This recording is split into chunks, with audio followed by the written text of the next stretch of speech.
Hey, good morning, Eastern Oregon, and welcome to this March 25th version of AM Live on EOA, your connection to Eastern Oregon. We're glad that you're here with us.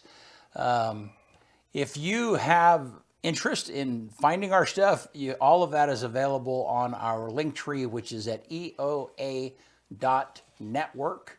That takes you to a place where you can see all of the locations of our Facebook, Roku, YouTube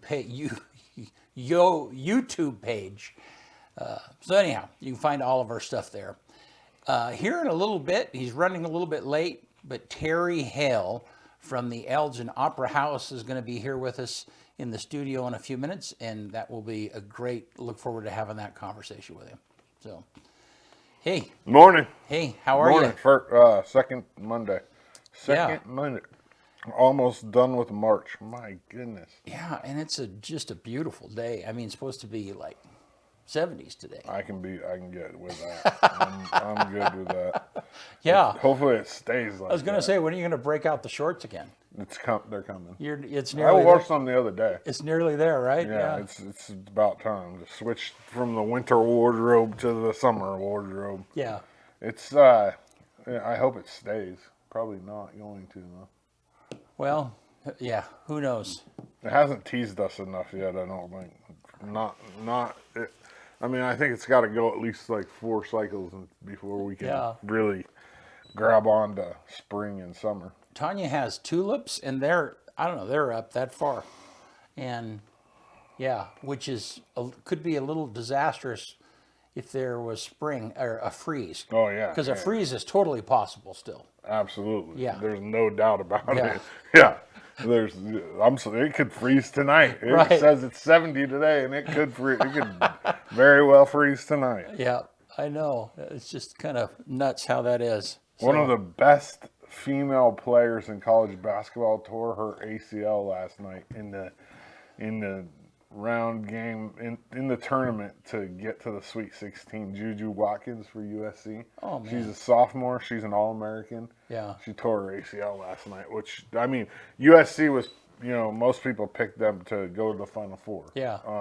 I don't know if they're deep enough to have won it, even with her. Mm-hmm. But without her, they're in trouble. It's always sad. The good thing is, she's not a senior. I mean, if we can find any positivity out of it, she still has years left to try to win a national championship. But man, those non-contact knee injuries are just heartbreaking. I was there when Max McCullough did his against Gonzaga, and it's just like, right away, because if you're not getting bumped or anything, and you see that, know that it's something. Where's serious. that? Where's that at? Your ACL in your knee. Yeah. Yeah. I think it's on the inside. I don't know. I don't know exactly. I just know that it's one of the ones that keep your knee from going this way, because that's how they keeps test it from wobbling this. They get you and they have you sit in front of them, and they grab the back of your calf and they pull like this, and if it comes this way a lot, they know that the ACL's. Oh man. That's all I really know about it. Do you think that there's more ligament injuries than what there used to be? I mean, like with the Achilles. I mean, do you hear people, I don't know, do you have any sense of that? I think there's probably about the same. Well, I think on turf there's more ligament injuries for sure. But like basketball-wise, like on just the same surfaces we've always played on, I think probably about the same. I mean, I think maybe even nowadays people are stronger and the medicine's advanced, so probably less, maybe. But I think because of social media, you hear about every. Yeah, well, that very well could be. So, because my daughter at Leilani, she was jump roping and completely disconnected her Achilles. That happens, Yeah, I mean, it's just like. Yeah. But that's not just from that one activity. That's from that stuff doesn't just snap. Right, but she's not an athlete. She's not and so it's like, it's just a weird injury. Yeah, I think on turf though, there's definitely, especially like hip flexors, you hear about it a lot. There's been a lot of EOU kids have had hip flexor problems, and and it's that I would attribute that directly to playing on turf. It's turf. You know, it's different. It's just the impact's different. It's hard. You're right. You're not running on grass. Right. You're running on basically pavement. You know what I mean? So it's just a different surface, and but I would definitely say like the injuries to the ACL, you know, the knee injuries and stuff like that in basketball, we just hear about every single little one because we have access. You know what I mean? Like that back information then, is instant, right? Yeah, and they have a way better way of like people. You can play with a torn ACL. People do it. You can play with a torn MCL, torn meniscus, whatever. Yeah. And I think probably the advancements in technology and medicine have made it easier to find them and faster to fix them. So more people are electing to get them fixed. You know what I mean? Because rather than play with the pain. Yeah. Yeah, I did my ankle originally in 2000.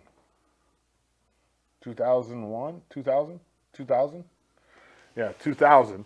And I didn't have it operated on until 2008, 2009. I'd already been married for, you know what I mean, like a few years. And it just got to the point where that ligament was gone and my ankle was just turning over all the time. And so what they do is they go in and they take a ligament from up higher in your leg and they bring it down and they do what's called a Jones's loop and they attach it to your fifth metatarsal with a screw. So you mean like going over like you'd twist your Yeah. Flop over like a wet paper bag. I mean walking, not even step on it. Boom. Yeah. Like I get so mad too. Oh, like I gotta get this damn thing fixed. It hurts so bad. Oh yeah, you twist your ankle. It's like, yeah. Yeah, and because it didn't have that ligament stability on the outside, so it would just, boom. And I didn't have the ligament there. Your body, eventually, when you tear something like that, your body just dissolves it, like it goes away.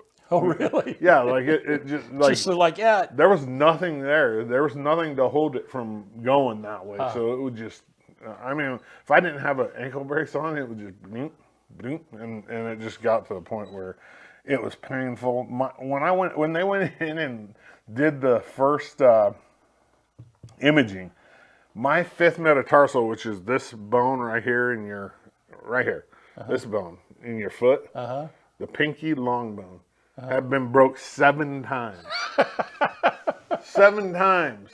Wow. Well, it breaks the first time when it pulls, when that ligament pulls out because it's attached. Okay. So it just pulls a chunk of that bone out when you snap that ligament. And then just from impact and it being weak, it had broken 7 different spots. Wow. So now it's got a little, gonna break again. It's got a little wonky. No, it's got a screw going down the middle of it that replaces it basically. Yeah. Yeah. Not fun. It's amazing.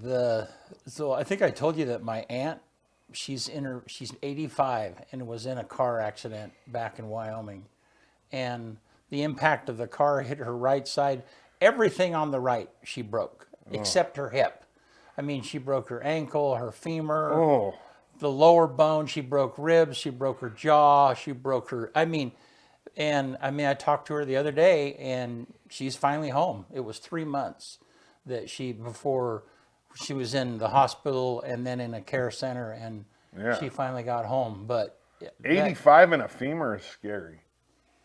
His femurs are she said that was the thing. She said that broke like about 4 or 5 inches above the knee, and that was the one that was still problematic in getting healed. You know, they don't put you in a cast for a femur anymore.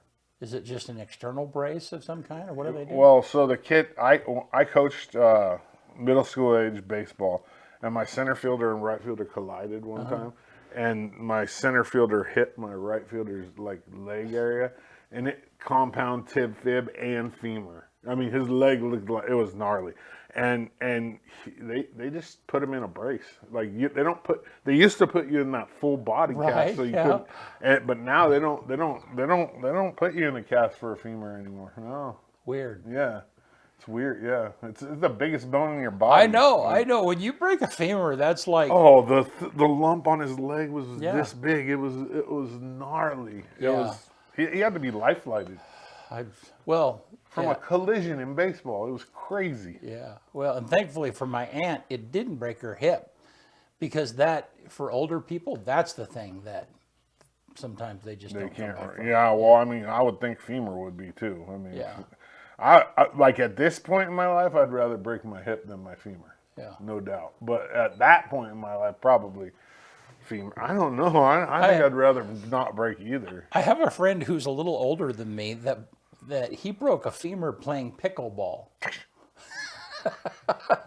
Yeah, I Did mean, he fall? He lives in Nampa. Yeah, he fell Oh, and okay. somehow and yeah, I've never broke a femur. I broke both of these bones in my wrist. I broke fingers. I broke toes. I broke orbital bone. I broke clavicle. Well, and the long bone in my foot and the long bone in both hands. But like I've broken these bones. But that's about it. I've been pretty lucky. Yeah. No big bones. Pretty lucky. Well, no, I mean, like, No, I know what you mean, yeah. Playing sports and just being Yeah. kind of dumb as a teenager, like, I'm pretty lucky. I mean, Yeah. I would say like no big bone breaks. I mean, outside of these two, Yeah. I was on a drill and I couldn't get off of it, and it Yeah, just spun everything around. in football, in junior high football, I broke my ankle. Yeah, ankle. Excuse me, wrist. So yeah. Oh well. Hey, you want to do sports? Let's do it. All right.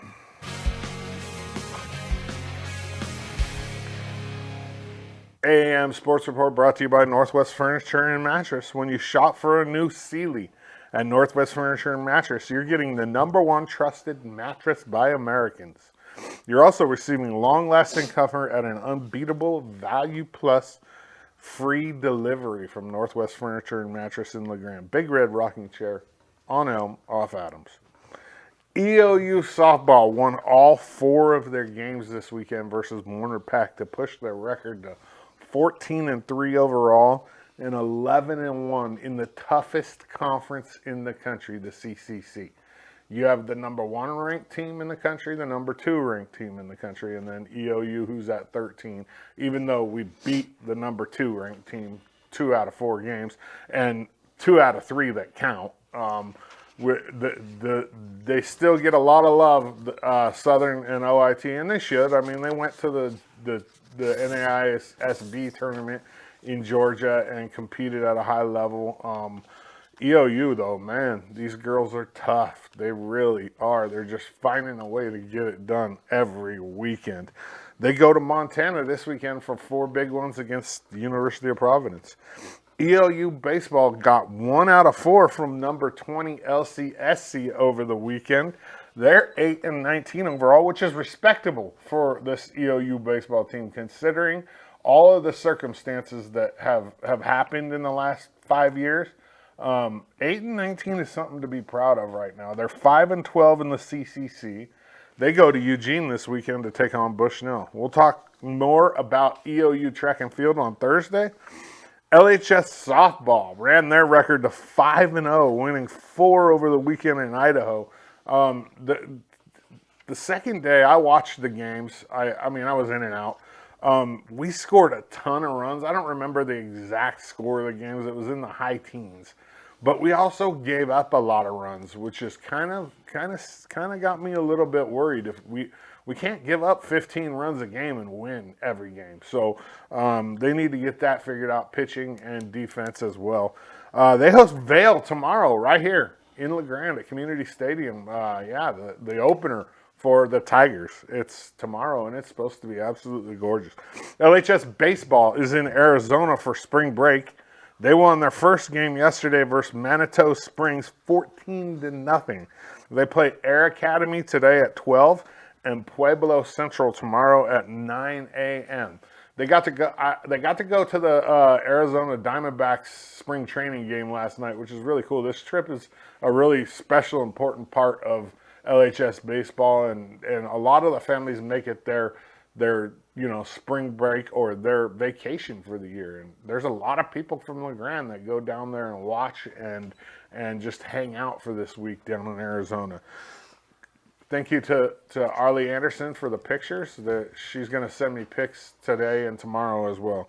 AM Sports Report brought to you by Northwest Furniture and Mattress. They want to make you comfortable in your own home.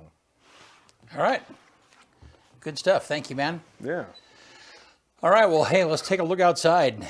And Beautiful. man, it's beautiful. It really is. Yeah. It was, earlier, that camera was pointed right at the sun, and that lens is just like The glare. crazy dirty. Yeah. Oh, is it? Yeah, it's been forever since Well, I we. mean, it's sitting outside. Yeah. Oh, you can see it Yeah. there. Well, look at it there. Yeah. Isn't there that you go. awful looking? Yeah. Little. But Blame that on the sun. Just say it's a glare. it's a glare. Yeah, it's a glare. well, that is what they call a lens flare, but it's a Yeah. lot. It's a a lot gnarly worse when lens it's flare. dusty and yeah. The really expensive cameras, which is not this camera, they have little wipers on them. Yeah, I mean it's kind of funny. So they have a little. Anyhow, Yeah, sounds a little too much for me. not ours. But hey, let's look at the weather graphic. So 71 today, 72 tomorrow. Yeah, Just crazy. yeah. Yeah, and it looks like both days are pretty calm, not much chance of rain, and then the rain comes over the weekend. Yeah, and then look, we were talking about it possibly freezing. Look at the low on Saturday. Yeah. It's going to get right there to that, right on the cusp. I mean, That's right. It could dip down into freezing on Saturday night. Tanya will have to cover her tulips. Yeah. That's right. Cover your tulips. All right. Cool. Well, hey, we're glad that you guys are with us. And we're going to take a little break. And here in just a minute, Terry Hale from Elgin Opera House will be with us. We'll be right back.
Eastern Oregon is full of interesting people, with interesting minds and interesting things to say. Here at EO Live, we're committed to connecting you to these intriguing people with EO Talks. We let our special guests share their ideas and life experiences with deep, open, engaging, and inquisitive conversations. You'll also be informed in depth on some of the most recent and relevant events, issues, and more. EO Talks on EO Live, your connection to Eastern Oregon, now on Roku. Here in Eastern Oregon, we're blessed to live in such a wonderful area. And though it may seem mild-mannered, there's actually quite a lot that goes on in this area. And apparently, there's two dinguses who happen to be here that are actually crazy enough to get up at the crack of dawn to talk about it. Tune in to AM Live on EOA with Brent and Dodsey, featuring special guests, weather, sports, news, and more, every Tuesday and Thursday at 8 a.m., only on EOA Live, your connection to Eastern Oregon, now on Roku.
Welcome to Creating Memories for Disabled Children at beautiful Wallowa Lake, Oregon. Over the years, we have offered families of children with disabilities a free vacation at our beautiful camp properties. These getaways are a respite for families who often deal with an increased amount of emotional stress, financial hardships, and isolation. At Creating Memories, these families are able to relax in the knowledge that their child is loved and that their efforts are seen.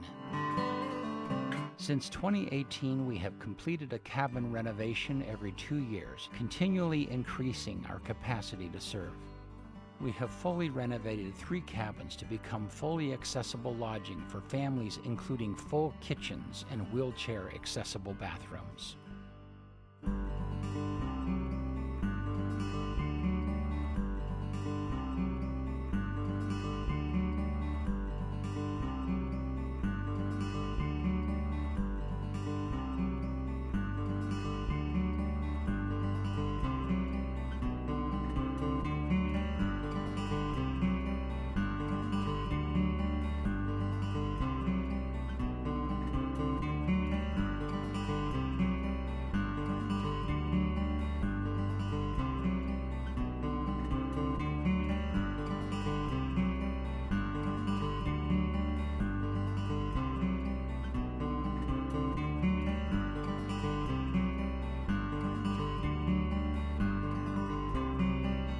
We now turn our focus to the lodge building at the Creating Memories camp. Our vision for the lodge includes gatherings, networking, education, connections, community, and fellowship. We want it to be a place for families to share their struggles and joys, their needs and their knowledge, their setbacks and their celebrations.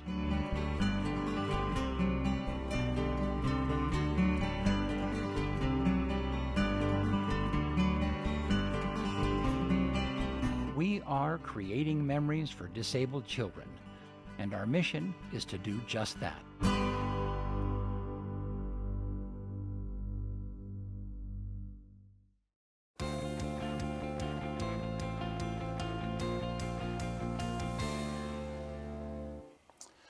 All right, we're back with Professor Terry Hale. Don't oversell it. Don't oversell it, yeah. No, Terry Hale, what's your title out there? Executive Artistic Director. Executive, are you sure you couldn't throw And another I word say in that there? after I say don't oversell it, yeah. Executive Artistic Director. Janitor. Yeah. Whatever, pretty much whatever can be done, that's what I do. Yeah. Well, and you and I have been friends and tracked with each other for 9 years long ago. time. Can you Yeah, believe it? I Is when know. we did My Fair My Lady. Fair Lady. Yes, Yeah, that's right. That was great, good times. Yes, and you and I were the bad guys that were wagering about Eliza Doolittle, whether she Yes. could be transformed or not. The scheming connivers. scheming, yeah. Yes.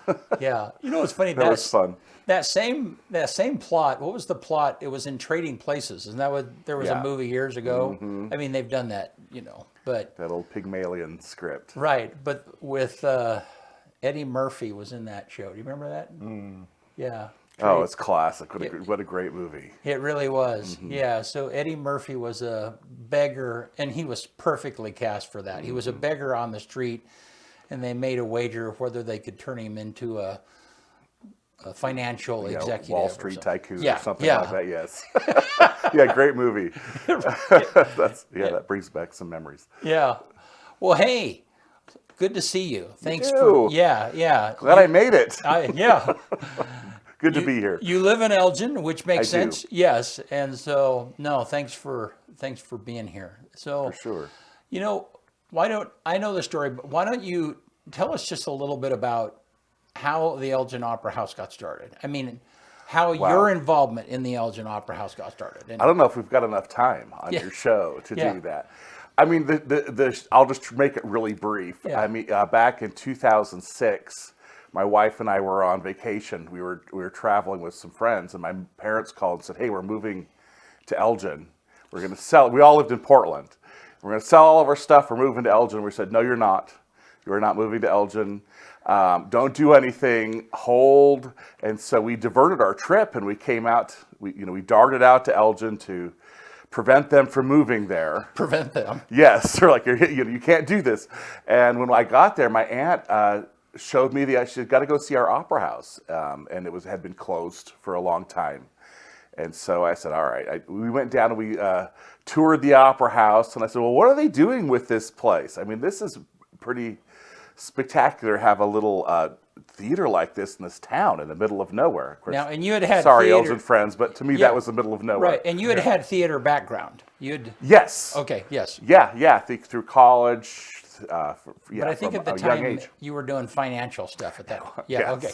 Yeah, I was, and it was really boring. I mean, it paid well, but I didn't love it. And fortunately, I was mobile though at the time, and so we looked at this opera house. And they said you should go talk to the city. I'm like, all right. So I went and talked to the city manager, and he said, come to our city council meeting next week, and let's see if we can do a deal to get you out here. And This is all on the same trip? Oh yeah. That's when I negotiated the the terms. Yeah, I mean, and just real quick, I'll try to say this quickly so as not to eat up all of our time. But I was working for a national nonprofit organization at the time, and one of my associates lived in Houston, and I went back to Portland, and she called me for some other business, and I said, look, I've got this opportunity to do this project, take on this project in this little town in Oregon, and I'm actually thinking about doing it. And she's like, that's crazy. That sounds awesome, though. And she goes, well, where is it? I said, well, it's this little town. You've never heard of it. It's called Elgin, Oregon. I'm going there next Tuesday to meet with the city council. And she says, you're going to be in Elgin, Oregon next Tuesday? And I said, yeah. She goes, well, I'm going to be in Elgin, Oregon next Tuesday. My best friend in the world lives in Elgin, and this, we meet every couple years, and this is the time we're going to do it. So I said, well, let's get dinner. So my friend from Houston meets me in Elgin. We went to Sig's back in the day. That's what the little restaurant was called. Yeah. And had a great dinner there. She goes, well, let's go see this little theater. And we wandered over, and she was stage 4 breast cancer at the time, and that was the nonprofit I was working for with a breast cancer related organization. And we get up on the stage and we look around, and I said, I don't know, Dee. I don't know if I can do this. I go, this is crazy. I'm going to have to pack up everything. This is going to be a huge life shift for me. And she comes over and she gets right in my face and she says, Terry, I want you to take it from someone who knows how short life is. She said, you need to do this. You get one shot at these kind of things. And if you don't take it, if you don't do this, these things are going to pass by you. And you're never going to have the chance. He goes, please do this, and I'll do whatever I can in the time I have left to help you, get into this. And so I said, okay. I mean, I did it, and it was crazy. When we packed up our house, we put everything in a truck, and I beat my parents to Elgin. I was there kidding. before they were. A couple weeks later, I was actually in the opera house, trying to create a business plan. I didn't even have a business plan. I thought, well, we're going to just make it work. We're going to figure it out. Wow. Yeah. And so, what condition was the Elgin Opera House in at that time? Well, it looked haunted from the outside. I'm like, oh man, I'm sure it was. It was the interior was actually pretty well preserved. I mean, amazingly, you have to hand it to the folks at the city of Elgin for maintaining that building so well. Because they were showing movies and stuff occasionally, or was it yeah. I mean, the city had been leasing it to folks for several years. The previous leaseholders, they gave up on it and moved on. So it hadn't been really doing anything for a couple of years before I got there. The exterior was pretty rough. I mean, it was run down. Things were falling off, and it was dilapidated. So. But fortunately, the interior was good enough that we could do things in there. I learned how to run a movie projector, which, I learned about the movie industry, and I tried that out, and we ran movies for a few years there. But really, it wasn't until we started doing the live productions that things really started to pick up. So when was the first show? I mean, tell us about that. Oh, man. Well, we brought some shows in. Eastern Oregon Regional Theater came in and did a little production. EOU came and did a little 3-man Shakespeare show there. I worked with the Wheelers. We did Christmas Carol. I mean, these are all small productions, and I finally said, look, we've got to go big or go home on this. So I looked at to see what was the biggest, most complicated, difficult musical that I could possibly do. And at the time, it was Beauty and the Beast. It had just been released for amateur use. And I said, let's go for it. Let's see what we can do out here. And everyone said, don't do it. You don't know, no one's going to go out there. You're going to lose all your money. Don't do it. And, so I just took caution and $15,000 of my own money and produced Beauty and the Beast. And it was pretty incredible. I had over 100 people came out to be in that production. Everyone who auditioned got in. I'm like, let's just go. I found a spot for everybody. And the biggest mistake I made was I only licensed 2 weekends. Oh. Not even knowing if I could, do one weekend. Right. I really had no idea whether anyone would come out there. And, it was the last show. It was a Saturday evening. And I went out and there were people lined up down the steps around the corner. And we were full. I couldn't fit one more person in there. We were already stuffing people in chairs. And I had to go tell everyone, I was like, sorry, we're full. Wow. We're done. And they were not happy with me. But I realized, okay, I think we've got something here. I think this is probably a good direction for us to go. And then since, add, I don't know, what are we at, 80 shows, something later? Wow. We're still going. And I keep telling everyone, they're like, well, when are you going to stop doing this? I said, well, when people stop coming, I'll stop doing this. So when was that you did Beauty and the Beast? What 2007. Okay. It was the spring of 2007. So people might, I know they don't understand Sorry, it was 2008, this April 2008. Okay. People don't understand how do you get a show? How do you lease it talk a little bit about how that's controlled and how much it costs and it's tricky business. You can't I can't even announce my season right now because I'm still wrapping up licensing. Okay. And until there are a few large companies that hold the licenses or book the licenses for these shows, and you have to sign a contract with them. You've got to pay them a lot of money. And you can't announce a show, you can't really audition a show until you have a license with them. And it's very expensive. It's prohibitive, actually. Give us an idea of what Beauty and the Beast would cost. It's just to get the license for the show before you even do a costume or a prop or anything. It runs me at the Opera House around $8,000. Wow. So that's just to have the rights. Does that include the scripts? Yeah. Okay. Yeah. That's the other thing. They'll send you some scripts, all of the scripts they come. And then you got to send them back when you're done. Right, don't draw on them. And it comes with a bunch of rules and things you can and can't do. While you do their show, people are very particular.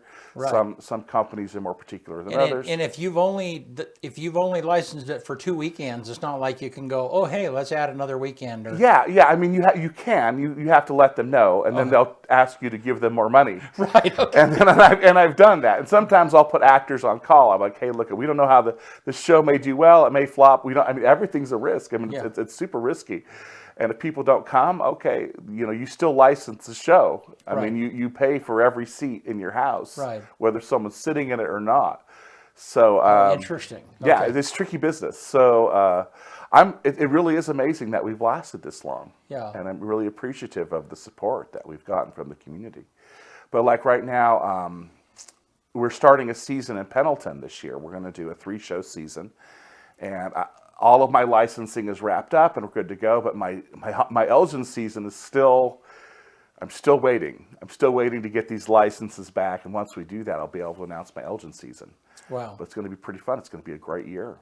So why Elgin? And I know you teach at BMCC, or you've had a connection there for Yeah, I'm the theater arts instructor there. Okay, and so then that was kind of your original connection there? Talk to us about Pendleton. Yeah, I did a production of Hairspray, probably about 6 years ago. I think it's been that long. Wow. And the theater arts professor at the time came and saw the production, and he was really impressed. He said, "This is great." And so he pulled me aside after the show. He said, "Would you ever be interested in, directing over in Pendleton?" I'm like, "Yeah, I would love that. It'd be great to have a new venue and new people to work with." And so through a long series of events, and I ended up directing Godspell over at BMCC, and I met a bunch of great people. And then that professor had retired, and BMCC hired me to come in as an adjunct professor. They didn't want a full-time. And so so I was hired to do that, and so I was able to produce a few more shows there. And then the little theater company that I was working with decided to go a different direction. So the people I work with, they started coming to Elgin and doing theater with me here. But it's a long drive. It's an hour and a half. Right. It's amazing how many people do it. They'll drive an hour and a half to come over to be in an Elgin show and then drive home day after day. That's And a huge commitment. So for years they've been begging me, "Please, Terry, come over. Let's do some theater there." Yeah. And so I've been looking to get a downtown location in Pendleton. I feel like there was an opportunity there to just take advantage of the tourism that they have there, particularly in the summer. And most recently, I don't know if you saw the article on that. I did, but tell us about what. Yeah, so there was this old church right on Main Street, and it was given to the city of Pendleton, and the city of Pendleton said, "Hey, throw in for it if you want," and we did, and the city chose us to sell the building to. So we're going to be purchasing this building right down on Main Street. Wow.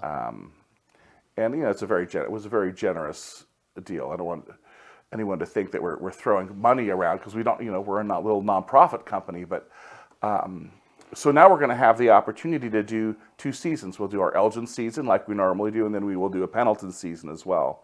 And that'll just help us with cash flow. I mean, you've done a show, and one of the things that people don't realize, some people come to our shows and think we just kind of threw the show together. We just kind of whipped this thing up. But it takes weeks of rehearsal. So sometimes 8 to 10 weeks we're rehearsing this thing, and it's a lot of work, and it takes time, and it's just it's kind of exhausting, really. And what I found is that I really need, in order to have good cash flow for the organization, we need to do 6 shows a year. Okay. And in Elgin, at about show number 4, we can get 3 shows solid every time. We put that 4th show in, and the data shows that our audience starts to choosing. And by show 5 and 6, they're definitely picking. They're like, we'll go to this one, but we're going to skip that one, and we're going to. Right. And so, in a sense, we just start cannibalizing our own audience when we do more than 4 or 5 main stage shows. So by me moving to Pendleton, what that does, if I do 3 shows over there, I'm able to attract an audience that just won't drive over the hill. Right. They just won't come over. Right. I beg. They're like, "Oh, I really want to," but the drive. And so what we're hoping is that we can get 3, solid, audience committed shows in Pendleton and 3 in Elgin. Right. And that will just help our sustainability. So what are you having to do to that facility to get it prepared? I mean, it's a church, right? Yeah. Okay. Yeah. It's an you're old- smiling right there. it's an Yeah. old Because church. I know. I'm really not in the restoration business, Right, but I right. sure do a lot of it. I find myself doing a lot more than I'd like. Yeah. We're working with the city of Pendleton on a grant.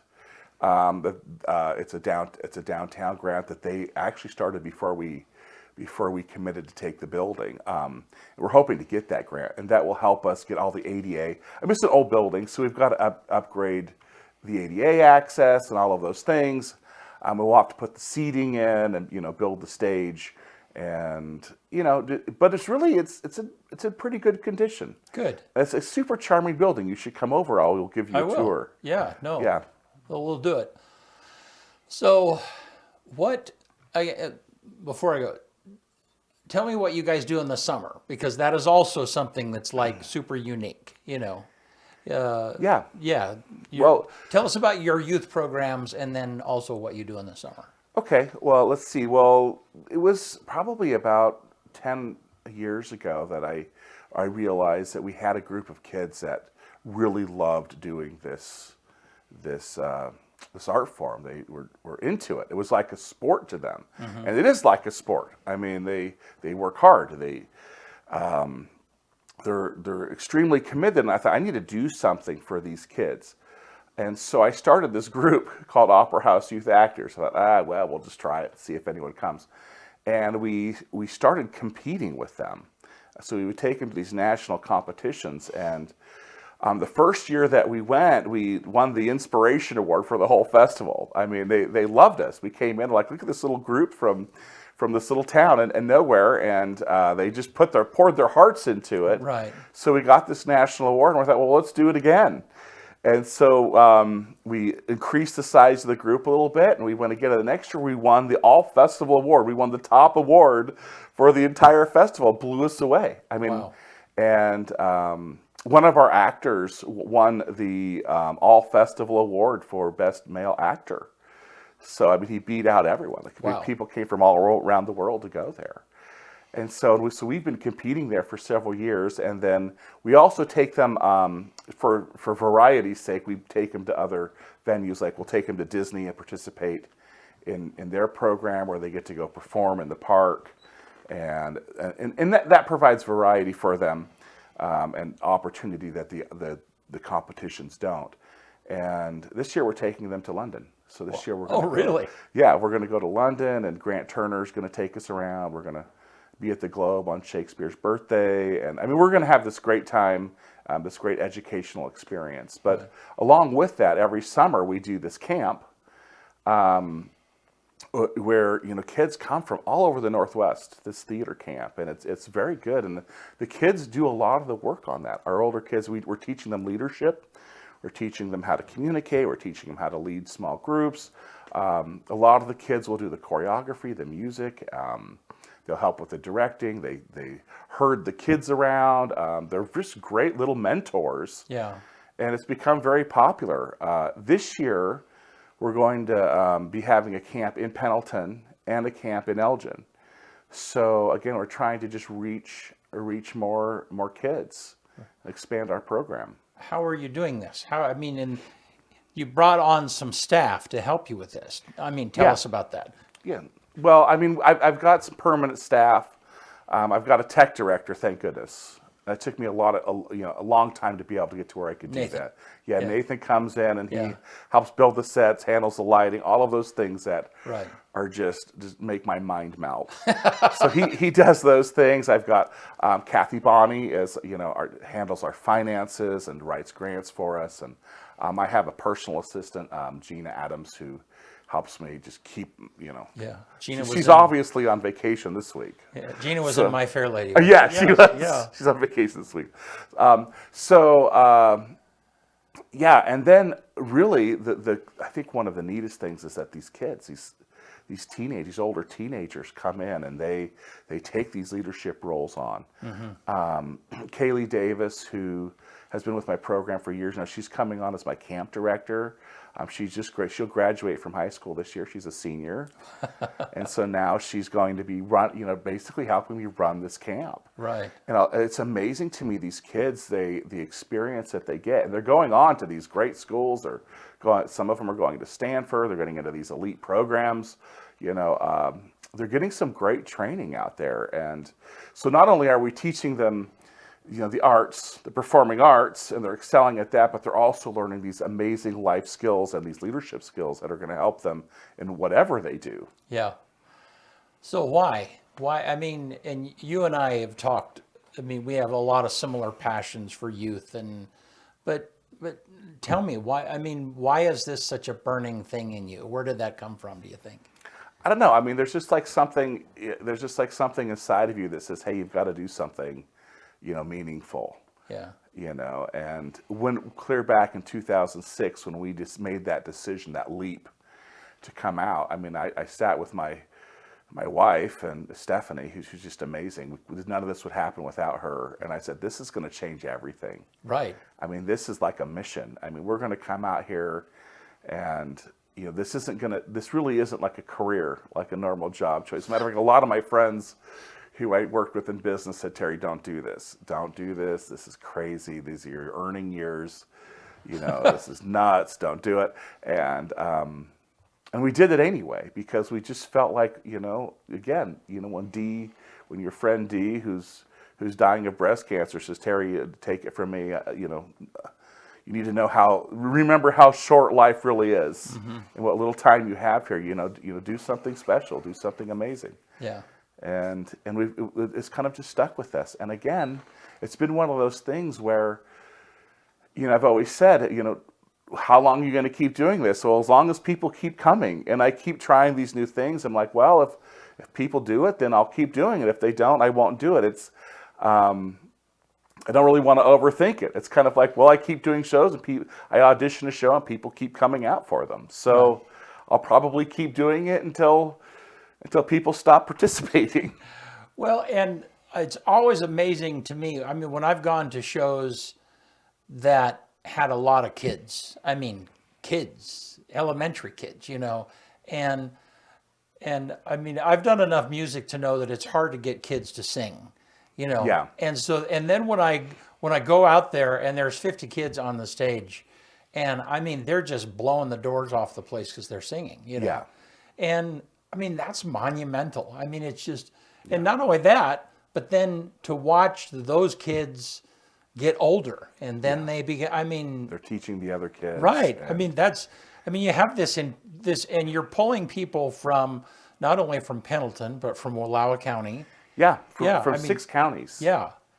Yeah, we just did Beetlejuice Jr. and it was choreographed all by teenagers. And I had a co-director she was a teenager. She's a senior this year. She's going to Stanford. My music director is Hale. She did the music. I mean, these kids are amazing. I mean, they really are. And I've always had this feeling that you have to let them. You got to let them do what they can do. And so I don't know. I guess maybe sometimes we hold them back or something. We don't realize how much potential these kids have. And then you ask why the kids? Well, one of the things I realized is I do a show with kids, and I have these parents would come up to me afterwards, and I think, and that's just about the time I'm like, I'm never doing that again. Seriously, like that was so much work. I'll have a parent come up to me and pull me in my office and say, you don't understand. We didn't know what to do with this kid. We didn't know we were desperate. We were in therapy. We were trying to figure out how to save this kid. And then we got them into this program, and now their whole world has changed. They have friends. They get up in the morning and they're happy and they're smiling and those types of things, they matter and they help. Those types of things help me keep going. I'm like, okay, well, I guess I'm going to keep doing this. Yeah. And just about the time I think, God, I don't know if this is worth it. Again, a parent will come in and say, oh, my child was learning disabilities and had trouble here, and for the first time they feel like they can excel at something. I'm thinking, well, there's a real need for this. And if we as adults, if we want our world to be we can't just sit and complain about the world being the way it is. We have to do something. We have to do things that are going to make the world better. Yeah. And hopefully we're in my own little way, in my own little corner out there, I'm hopefully making a little bit of an impact. Yeah. And even if it's a little bit, that's enough. Well, it's monumental, and you and I have talked many times about this. Just that how amazing that is. Yeah, it really is. It's people just need a place to land. Yeah. Do you think that kids don't have the opportunity to step up and take responsibility like that? I mean, if you're a farm kid, there's a certain amount of responsibility that you kind of inherit. But in our society, is there much opportunity for that, do you think? Well, I think so. I think we're really good at sports. Yeah. And a lot of the kids that I work with do sports as well, and I think it's so great. It boosts their confidence and gives them something to work towards. It gets them out of the house. It gets them off their phones. And so I do think there are opportunities, but I think there are probably some gaps in those opportunities, maybe some places where we need to fill in a little bit. I think what I do does that. I think I know I work with some kids that just don't fit in other places, and they just happen to fit in where I'm at. Well, good. We fill the gap. I mean, it may not be for everybody, but it's for some people. And again, like I said, we get people who do sports. They excel. They're great. They go to state, and they do the choirs, and they also come and do this. And I think it's good for those people, for these different personalities, to get together and feed on each other. I mean, they literally lift each other up. They build each other up. And the thing I love about the live, the performing arts, particularly now, I mean, even more so than even when we work together, nothing's really real anymore. Everything's digital. Everything's, we're getting into AI, and everything's in this little world right now for a lot of these kids. And I'm finding that this is a good anecdote to that. I mean, they are able to come out and do real things with real people, and they have to like look at each other in the eyes, which is I'm constantly saying, look at each other in the eyes, and they don't. I mean, just little things like that, just human interactions. Sometimes I think are becoming more scarce. Yeah. And maybe not. Maybe that's just my. No, you're right.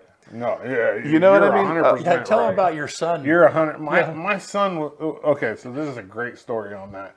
And my son, popular, good athlete. You know what I mean? Like, and I'm talking to him about the girl, right?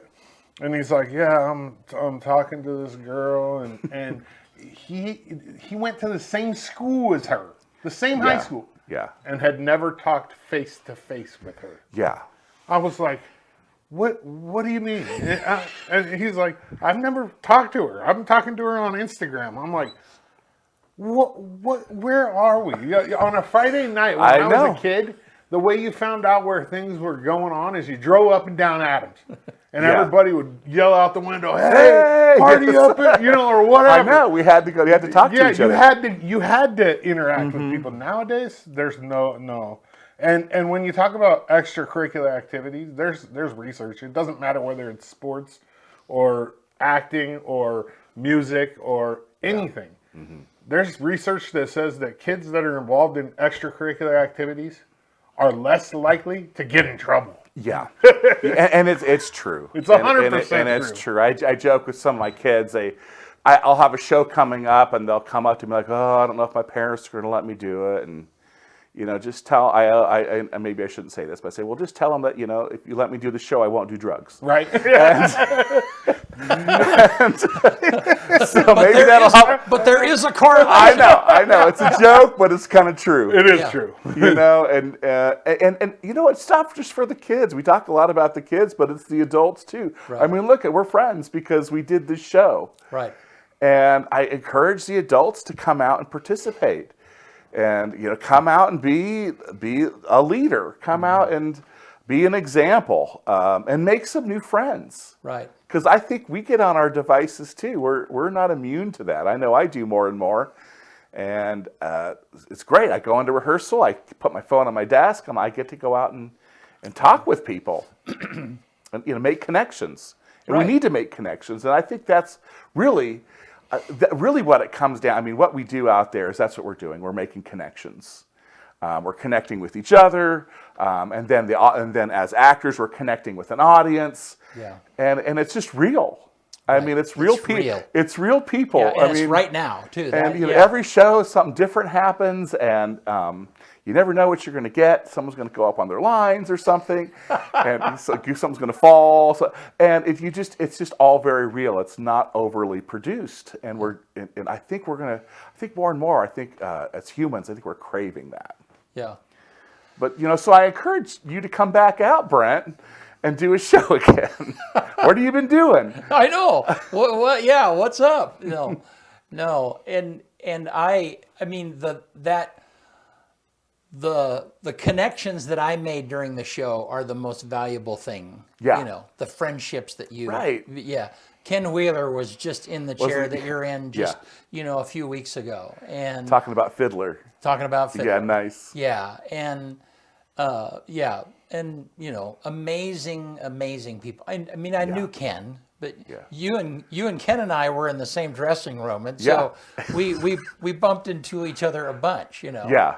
And Did the quick changes and Oh, all man, of that yeah. stuff. Yeah, what and an trying to incredible get to time. your place on time, and then Yeah. supporting each other as actors, and really just having a lot of fun, having a ball. Right. Now, one thing that it took me a while to figure out, and that is that, I mean, you've done 80, I mean, how many shows have you done? A ton. A lot. Yeah, and Ken is the same Produced a way, lot. you Yeah, know. he's the Now, same for way. me, I've only probably done 5 in my entire life, including my high school career, you know, Mm-hmm.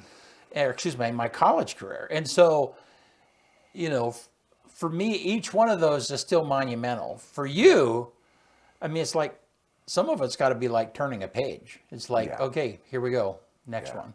Yeah. Yeah, we just tore down Beetlejuice, and you know, we worked so hard. Yeah, that would kill I mean, what me. this amazing set that we built for these kids. We always try to go all out for the kids stuff, and it was an incredible show. And then we just tear it down, and I look at this empty stage. I'm like, okay, what's next? Yeah. You know, what do we do It's now? just like a canvas that's got to It be is. built. Yeah. It is. You know, it's like, you know, you see those YouTube videos of those guys that do the little sand things. Yeah. And they spend, you know, a year creating this thing, and then they like, A little bit of wind. and then they blow it away. I'm like, oh my gosh. I'm like, or hey, the that's what I Etch-a-Sketch do. artist. Yes, I'm like, that's what I do. I mean, these things are not, again, they're not meant to be permanent. They're these moments that we create. Yeah. And I often tell my kids, I'm like, look, at the end, they're all kind of sad. I'm like, look, no one can ever take this away from you. That's a memory that you own that now. Well, and you the can take that with you, relationships. and those relationships on and those for- experiences Yeah. and the growth. I mean, that's really all we own. Yeah. In the end, that's all we own. No. Yeah. And I'm thinking like Gina Adams. I mean, I was terrible doing my own makeup, and Gina Adams helped me. It's like, Yeah, she I does mean, great hair and makeup, man. She's on. I love that woman because she Yeah, she she's took great. care of me, you know, and there were several different things like that Mm-hmm. just like, you know, were just incredible. So Yeah. the other thing that happened is there was a few of us that went on a trip, a car trip. Michael Frazier and you and me, Yeah. Renee and Was Moira with Devin. us? Oh, Devin. Okay. I think those were the 5 of us, and we went and saw My Fair Lady in Issaquah. Right. Yeah. Right. But the most interesting thing about that trip is listening to you all show people talk about all of the different shows that you'd seen on Broadway. And that's your thing. I mean, that's one of Yeah. the, how many shows have you been to Broadway now? Oh, it's well over 100. Yeah. Yeah, a lot. So, I mean, not only do you do that, but you're constantly looking at stuff and watching stuff to get, how can I adapt that to us? Yeah. Yeah, it's a little weird. Yeah, no, it is. There's just something about that art form that just really inspires me. Yeah. And when you get to go see it done, if like you're into sports, I mean, you know, when you watch your team, you know, make these amazing plays, it inspires you. That's the way it is for me. It's like watching the very best, you know, in our profession, you know, do their thing. And when you get to go see, I always encourage people, go see a Broadway show. Even if it's not your thing, you should go do it. You should go try it. Because, you know, it's one thing to see a community show, and, you know, we do a pretty good job. But it's a difference between seeing a really good high school team, you know, or a good college team, and then going and seeing something at the NFL or something on the profession. I mean, it's such a marked difference. Yeah. And, you know, you should go. You should Yeah. go see Well, it. and even if you're not a fan, Yeah. a big fan of that particular thing, you recognize the level of professionalism. Yeah, it's just, everything's just perfect. I mean, Yeah. it's so good. Yeah, I remember the very first time I went to a professional opera in Seattle. This is years and years ago.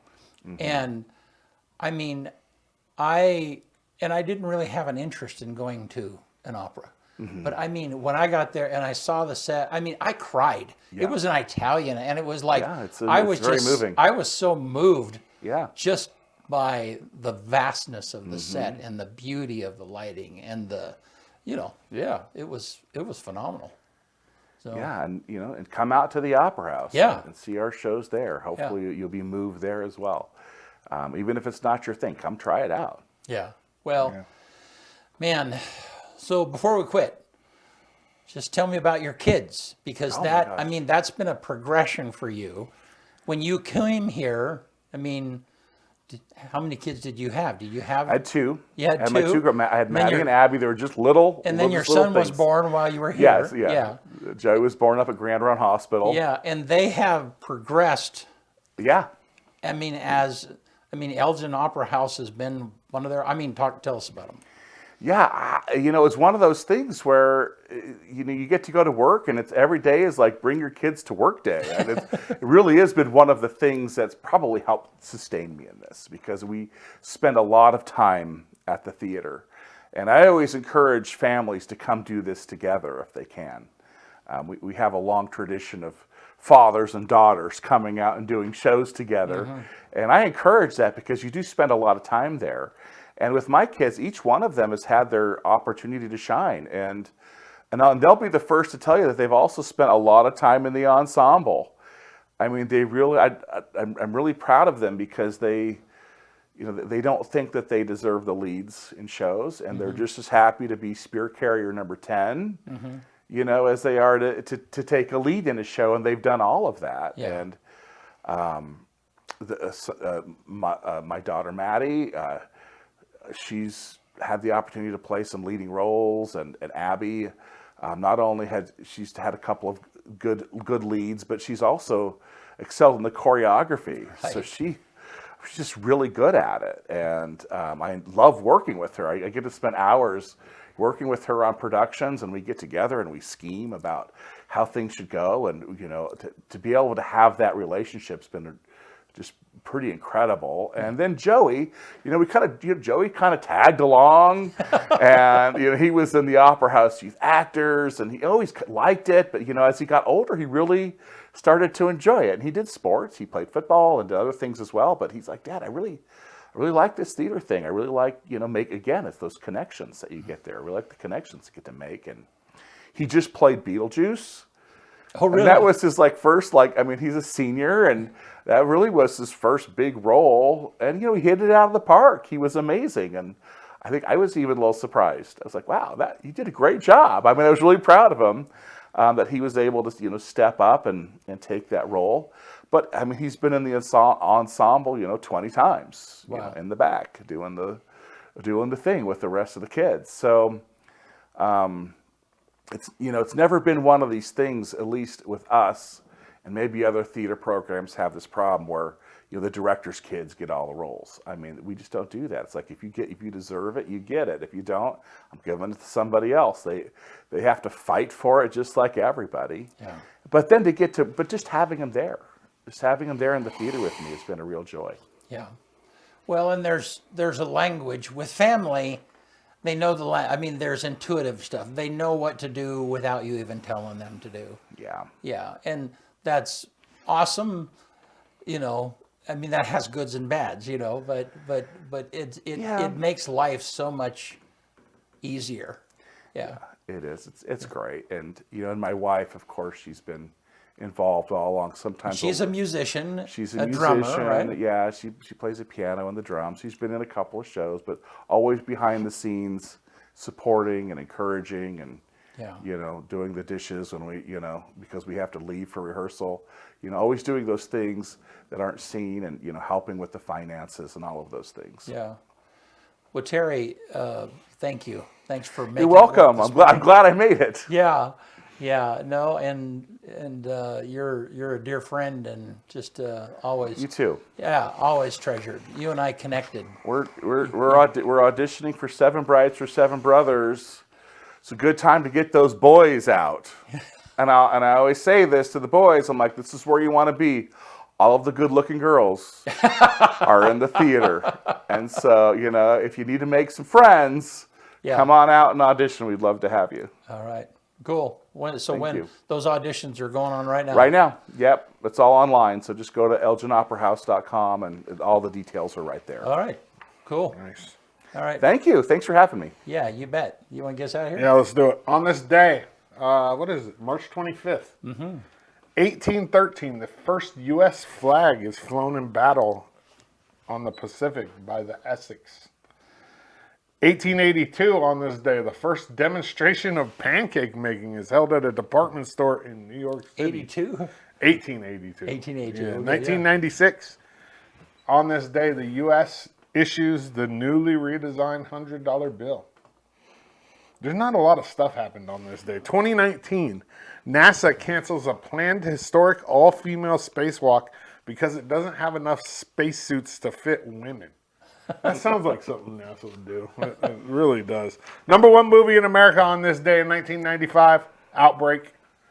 And then the quote of the day comes from Frederick the Great. Great things are achieved only when we take great risks. One more time.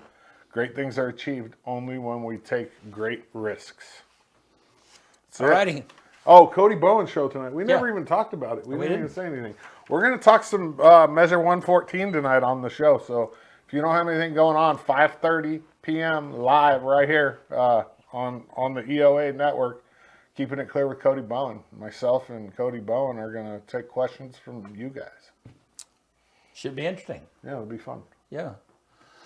All right. Hey, thanks, Terry. You're welcome. Yeah, appreciate it. Thank you, guys. We'll see you soon right here.